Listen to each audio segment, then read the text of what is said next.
This is the Jeff Oravich Show. All right, really happy to have back on the program the president of the Arizona Senate, Senator Warren Petersen. Warren, how you doing today? Doing great. Thanks for having me on. Good. Yeah, you've been busy. I know you're getting ready for the legislative session. I also can tell by the media and by a lot of left-wing organizations that you're getting ready to suppress the vote in Arizona. Why would you do that? I mean, people deserve to have an extra. We should have 8 weeks of voting, not 4 weeks. Now talk about that. You're like bill number 1. What is this one? Sure. Yeah. So bill number. Let's get the bill number here. 1013. No, 1011. 1011. Is that like the first one? It's the 11th bill. Okay. That makes sense. As you are well aware, Arizona was the last state in the country to provide electoral votes, deliver those results. And so what we want to do is provide election results night of. That is the whole purpose of this bill. And what we're going to do is follow the Florida model. We met with the Florida Secretary of State and their staff, had 3 supervisors from Maricopa County. We had several experienced legislators that have worked on, focused on election integrity over the years, all in the room. And we took the 2 key things that were sat down, analyzed what's different between Florida and Arizona. Florida has the results at 8 p.m. We have ours 10 days later. And so what's the key differences? So the 2 main things that it is, first of all, we are going to have a cutoff of 7 p.m. on Friday. It is the last day that you can drop off an early ballot. Okay. Now you can still, at a polling place, you can still drop off your early ballot all the way through election day. You just, at that point, you need to take it to the recorder's office. So that's the first thing. Cutoff Friday, 7 p.m. Okay, let's. The second. Yeah, can you hold? Or else I'll forget. So Sure. Right now you can drop it off up until through election day, correct? At the polling place. Okay. How has that contributed to the backlog? I've tried to explain this before, but I don't know if I've gotten it right. But why don't you give a run at it? How is that causing the problem? Yeah, so what's happening is if you drop it off on election day, which actually hundreds of thousands of people do, it has to go through the signature verification process. The envelopes have to be opened and then they have to be tabulated, and it takes several days to go through the signature verification process. If you cut it off on Friday, that actually speeds up 4 to 5 days. Okay. You're picking up 4 to 5 days just right there because they're counting them. They're in that we close the polls on Tuesday at 7. At 8 p.m. when we get that drop, is that so? Those would then be now included from the up to Friday. Is that fair to say? Okay. Yeah. Go ahead. Yeah, and the 2 changes that we make, what we've estimated is it actually shaves off 7 days. And so if you look at, we actually knew everything within about 5 days, and so based off of that, we would have had election results night of. So the first thing is the cutoff Friday at 7 p.m. And you can still, they recommend you mail it. You have your ballot mailed in by the Tuesday before. Nothing has changed with the day that, when the mail-in ballots have to be received. If you mail in a ballot, as long as it gets there by election day, that's still fine. But the big thing that has been holding us up has been people have been hundreds of thousands of people have been dropping off day of. The second thing that's different is that right now they've been treating. We have early voting in person, but they've been treating it like a mail-in ballot. You show up, you get a ballot, and then you stick it in an envelope and sign the envelope, and then they signature verify the envelope. They have to open up the envelope. So what we're doing now is early voting. When you show up to early vote, you show your ID. Okay. And you do not put your ballot in an envelope. You put it in a secure box, and then they tabulate it. So believe it or not, that process of opening envelopes, unfolding envelopes, was actually an estimated delay of 2 days. I could see that. I mean, it's with all the hundreds of thousands of ballots, somebody's got to do that. Millions, somebody's got to verify it. Okay, so the 2 steps then, right? Is that what the proposed change that you've made or are hoping to make? Cutoff is Friday at 7 p.m. to drop off your early ballot. At a polling place. And you drop that off at a polling place. Polling places aren't open though, right? Or a drop location. Or a drop location. Okay. But then you're also, a lot of people are early voting. Early voting starts off like 4 weeks before or something like that, if memory serves me right. That's right. So you could go to your recorder's office or wherever they're doing that. They have locations, it seems like, all over the place. So you have that option. Okay, let me pencil this out for you, because here's where the critics will come in. I received my early ballot in the mail 4 weeks before Election Day, right? Mm-hmm. And it sat there and it sat there and it sat there and it sat there, and then they listen to me and I keep saying, get your ballot in, and you're tweeting that as well. They don't do it. And it's Friday at 7:01 PM. And they're like, oh, I can't put this in now. My vote has been suppressed because I didn't vote for 4 weeks prior to this. What do they do at that point? So we have added in, part of this is we added 2 days of early voting. Okay. So we've mandated that on Saturday and Monday, they can go in person and vote early. So if that happens to someone, if they miss that 7 p.m. cutoff, they can go to a polling place the very next day. Saturday? They can go to a polling. Yeah, they can go in Saturday. Sunday? And not Sunday. Not Sunday, just Saturday. Now, if the recorders want to offer Sundays, they can still do that. But we are mandating that they do Saturday and Monday. So they have to. Okay. So we're adding those 2 extra days of voting. So, you have 29 days to vote. Mm-hmm. And as you know, deadlines work. So when I've shared this example, if you're in high school and your teacher tells you you've got an essay due in 3 weeks, when do you write the essay? A lot of people write it the night before. Well, I would have never written it, but go ahead. Just like but people are going to, we're going to have a primary election. So people are going to go through this. Mm-hmm. And then it's going to be out there. There's going to be a heavy campaign to talk about it. So people are going to learn about it. And the reality is if it happens to you where you show up to drop off your ballot and you've missed that deadline, you just show your ID and vote in person. Well, that's my point, because I'm all for this. Don't get me wrong, Warren. This is a good idea. We got to fix this problem. We're an embarrassment when we're counting these votes and can't get them out, right?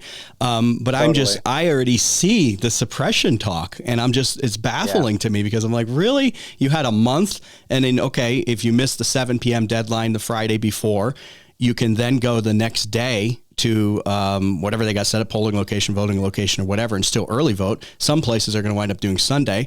Okay, I missed that. Now you're really suppressing my vote because I can't do it Monday now. Okay, well then you can go Tuesday.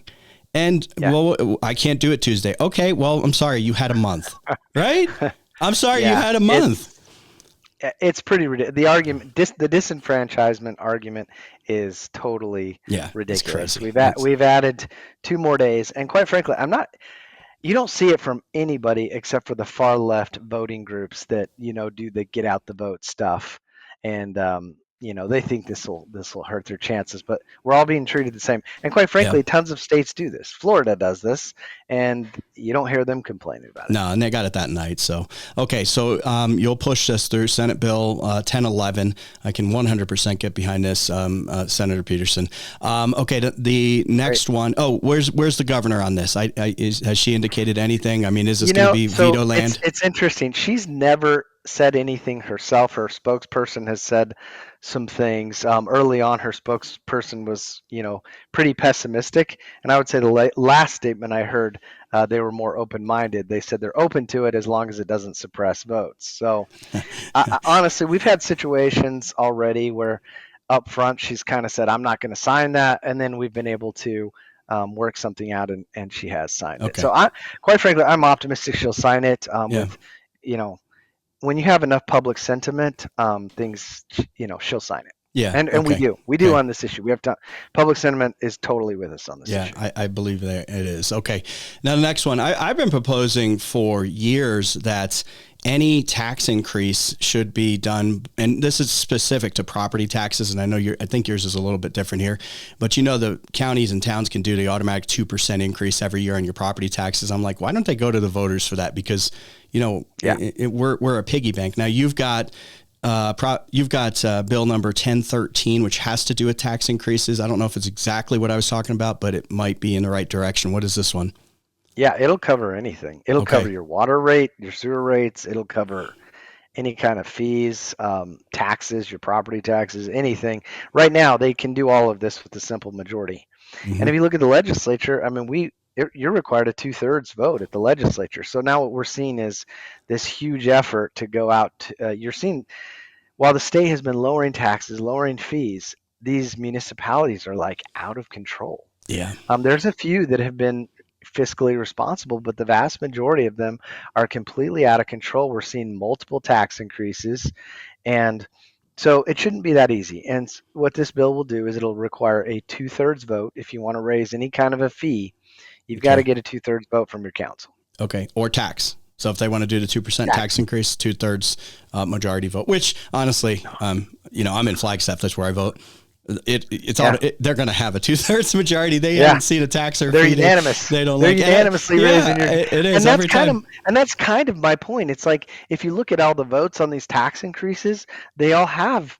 They're unanimous or maybe even close to 2/3. So, but what this does is when you're imposing something like this, something this egregious, you need to be able to protect the minority on this issue. And so you should be able to get a couple of conservatives on your council that can block some of these things, or at least force your council into some more. We do have one. I'll say we do have one. Actually, I don't know if you know, but I was on the council from 12 to 16, and we had a conservative council in Flagstaff. It was coming out of the great financial crisis, and we stopped the 2% per year increase for the 4 years. It was 5 cycles, right? So it was 10% total. The next council, after they kicked us out because we weren't spending enough money, they came in and they did retroactively in 1 year. They were able to, I don't know if you're aware of this, they were able to go back and do the whole 10% that we didn't take. So there is a retroactive clause that's available right now, but that, even in that case, would require the 2/3. Yeah. If they did something like that. Well, they should make a statue of you, Jeff. Yeah. You deserve a statue. It would probably get graffitied. So, all right. Senate President Warren Petersen is with us. Not much on the daylight savings is a big one now, but we are the one state that we don't do it. So the country will be coming to us if this happens. It would be great. No action, I guess. Like 2025 is the year of common sense. Like common sense is back, and it's not even this. It was so interesting to watch this election and the issues and who's coming over and who's on our side and who helped us win. And it's like, we're not even talking about like conservative principles here. We're just talking about common sense. We are talking about, boys staying out of girls' showers. I mean, we have reached that level of insanity. Well, it had to get to that point, I guess, where it just went so far where you get a cultural shift where you started really getting the moms really mad in this past election. They were like, wait a second, you want to do what with my kid? What is this? Yeah. And so it kind of activated a lot of people that maybe wouldn't have voted that way. So it's good news. So back to the taxes thing real quick, because you championed and you helped with the lowering the income tax, what we're paying there. What I've never understood, because some states go either or. So you got a sales tax or you got an income tax. We have a sales tax. We have an income tax. We have property taxes. Why aren't we just going with here's the one thing we do, instead of having so many different sources for the government to tap into? Well, we should. It's a big ship to move when you're doing this, and we have been doing that. We have been consistently shrinking state government, and that's kind of been my point. And so there is a ranking that comes out every year of how well you do with taxation, and Arizona has consistently moved closer and closer towards the number one state. We're right now. I mean, we were bad, and now we're above average over the last 12 years with what we've done with conservative leaders. But that is a big ship to move. But we've did some things even with Governor Hobbs. Exceeded my expectations what we've been able to do in the arena of taxation and government spending. Well, you did the rental tax, which was, to me, one of the more egregious things when you're taxing people for their home, for their apartment or whatever. That is now in effect, correct? Where you cannot do January 1st. Okay, January 1st. It's the theory out there is they delayed it to January 1st. The way we got her to sign it was to delay implementation. But the thought was, well, the Democrats are going to take over anyways, and they'll just repeal it. Oh, okay. Well, she put enough money into it. She tried. Did. Yeah. She did, and we absolutely crushed it. Kudos to just everybody. I mean, I could go on and on about all the people that were collaborating and working together and just focused on, rather than taking credit, just trying to do the right thing and get the win. And if we can replicate what we've done here in 2024, we're going to absolutely crush it in 2026. Yeah, well, you guys, Senate, you gained a seat. So that's good news. The House gained 2 seats. The one that you didn't get through, which is the other egregious one that I think is so regressive, is the grocery tax. I think you tried that last session or before that, correct? And that's there's 91 towns and cities in this state. And I know that people listening, like in Prescott and I think it's Cottonwood, they have grocery taxes. And I know the Arizona League of Cities comes out and they come unglued with this stuff. Is there a proposal? You think that one's coming back to try to get rid of that? I think it could. I haven't seen it yet, but I can totally see that one coming back and being part of the tax package. Okay, we'll see what happens and we'll see if the apocalypse happens in January, because that's how they portrayed this. If you get rid of the rental tax and the grocery tax, end of the world. We won't have enough money. And here's the thing that's so crazy about that: we're one of only 2 states in the country that have the rental tax. Yeah. So if every other state in the country can figure out how to not have this horrendous tax, surely we can here too. They can get by. Yeah, I agree. Okay. Let me ask you about the next one here. ESAs. I know you championed this and worked on really hard on this. My kids utilize the ESA program. I love seeing, this is where it's the backpack of money. You get to decide where your kids get to go, homeschooling, private school. My kids go to a Christian school, and it irritates the heck out of the far leftists, of course, that they're doing that, and especially the school union groups. The headlines now are how abused the ESA program is, and how, it was a year ago, it's going to bankrupt the state. That hasn't happened quite yet. Now it's the kind of Crimea River. Some public schools have to close, and it's all because of the ESA. The ESAs have caused the public schools to close in Roosevelt was the most recent one. You say what to that? It's totally false. Okay. I mean, the facts are there. So here are the facts. Total funding for district schools is $14,000 per kid. Charter funding is $12,000 per kid, and ESAs are about $7,000 per kid.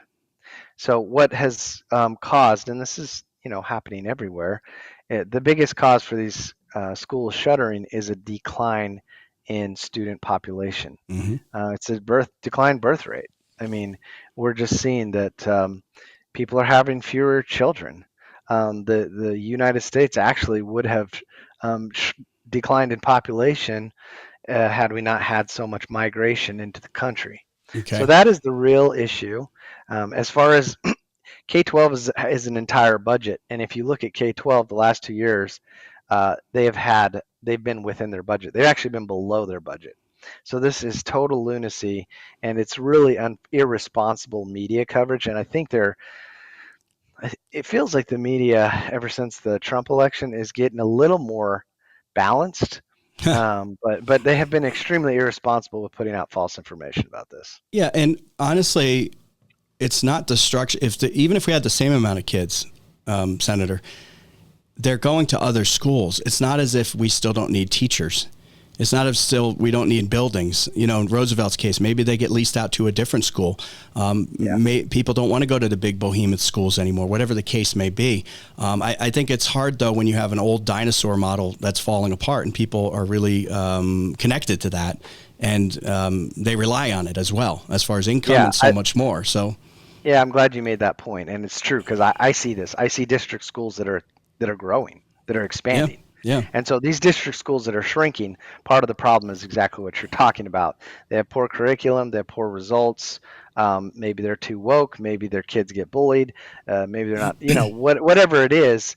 What that means is you need to change your business model. Yeah. And you need to provide. Exactly. It's competition. You need to provide a good product, and your product's not good enough. That's the real issue. It has nothing to do with the ESAs. Yeah. If they want to teach free market courses, just say this can be an example. This is what happens when you open up competition, right? They're teaching it by example. Yeah, totally. All right. Senate President Warren Petersen is with us. Let me ask you about the Border Security Act. You guys worked hard to get that to the voters, because it would have surely been shredded by Governor Hobbs. I think she might have shredded a previous version, actually. Voters overwhelmingly passed it. which is good news for our state. How do you see this being rolled out and enacted? I've talked to some chiefs of police and so on and so forth. They're like, I don't know if we'll have the resources. But now that Trump's going to be president, what do you see coming with the border and the invasion that's happened, quite frankly? Yeah. We actually put some iteration of border security on her desk about 7 times. Okay, 7. She vetoed it every time. So then we put it to the voters, and it passes nearly 2-1. Yeah. So clearly she was just a little bit off on that issue. So thank God President Trump was elected. I mean, this is just incredible. Just every day something positive is coming out of his election. I talked to businesses, and some of them are like, oh my gosh, we were on the verge. We were going down this new EPA rule or this new federal regulation or whatever it was. People are just so relieved. The NFIB index, this for small businesses, optimism of small businesses, jumped the highest in its entire history ever. That's great. It's the biggest month over month jump. So the way I kind of see Prop 314 is twofold. First of all, I see it as a tool. It can sit there. I mean, obviously Trump is he is going to deport. They're going to start with the criminals. They're estimating about 1 million people over the next year, which would be incredible. I don't know if you saw that chart that the New York Times put out on migration over the history of the United States over the last 4 years, and they did it like proportionally. They didn't do it raw numbers because obviously raw numbers, it's the most ever, but even proportionally, there was more inbound migration to the United States than Ellis Island. Wow. It's like Al Gore's hockey stick from the global warming thing. Totally. Yeah. Okay. And there were a couple of errors. If you look at it, I actually posted on my Twitter account. You can maybe find it, but there's a couple periods where there was a decline. I guarantee you, in the next 4 years, it will be that decline of migration. So he's going to obviously, they're very serious. They're going to do the job. And it'll either be a tool for us that we can use, God forbid we have another president that won't enforce law. This is insane.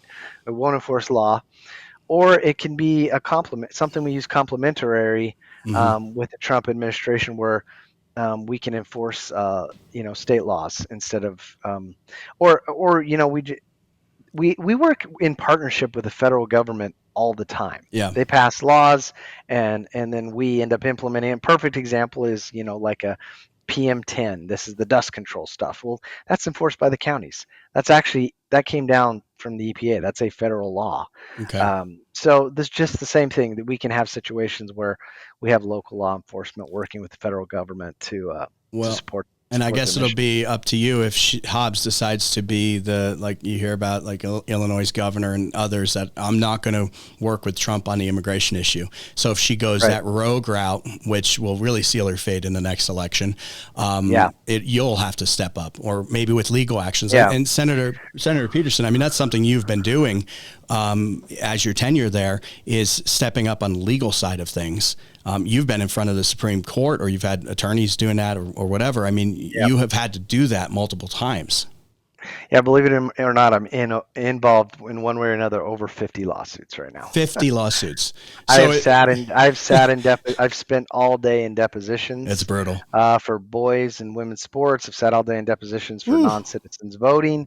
This is kind of interesting. I actually went to and spoke about. I've gone around the country and kind of talked about this to different folks and tell them this is something you might want to have in your toolbox. A prior legislature, last time we had a Democrat attorney general who was not enforcing the law, gave standing to the Senate president to enforce the law. Fast forward to today, Chris Mays not enforcing our laws. It gives me the opportunity to really be the de facto AG in the area of non-enforcement of laws. And so I've been getting involved in all these areas and fighting against Biden where she's not fighting against Biden and all these kinds of things. So she'll probably fight against Trump. she'll be launching lawsuits soon. I think Trump. She will take that posture, and I don't think that would be will go well for her. But so our option is litigation. What can we do with purse strings? But you still have county attorneys that are Republican that can do things. You have sheriffs that are Republican that can do things. So don't be surprised if you see action in those areas as well. Is your background, Warren, legal? Are you an attorney, or have you? I am an attorney. Okay. I have I'm a real estate broker. I've mainly done real estate. But I did pass the bar back in 2019, and okay. And then got into real estate, which has tons of legal. law is interesting. Law is in everything, so it's really helpful for anything that you do. Yeah. Okay. Well, I got to ask this. I mean, I see the rumors. Are you thinking about running for Attorney General? Is there a future there? Yeah, I'm seriously considering it. I mean, I feel like we have an AG that's really out of touch. She's not enforcing our laws. I think she's soft on crime, and some of the things that her focus is just like seems to be in areas that it's like that has nothing to do with the AG's office. She's just kind of on this environmental agenda, which the governor has executive offices that deals with that. It's typically you're not seeing an AG there. So I am seriously considering it. I have a lot of former AGs, lawyers, former judges that have encouraged me to do it, and so I'll be making that decision here over the next few months or so. Yeah, okay. It's one of the more important positions in the state. I mean, everyone focuses on the governor, but the AG is such an important position, as we can see with Mays right now. And I think you look at what the top positions are doing in the governor's side, which is Democrat Hobbs, Mays, and then the Secretary of State's office.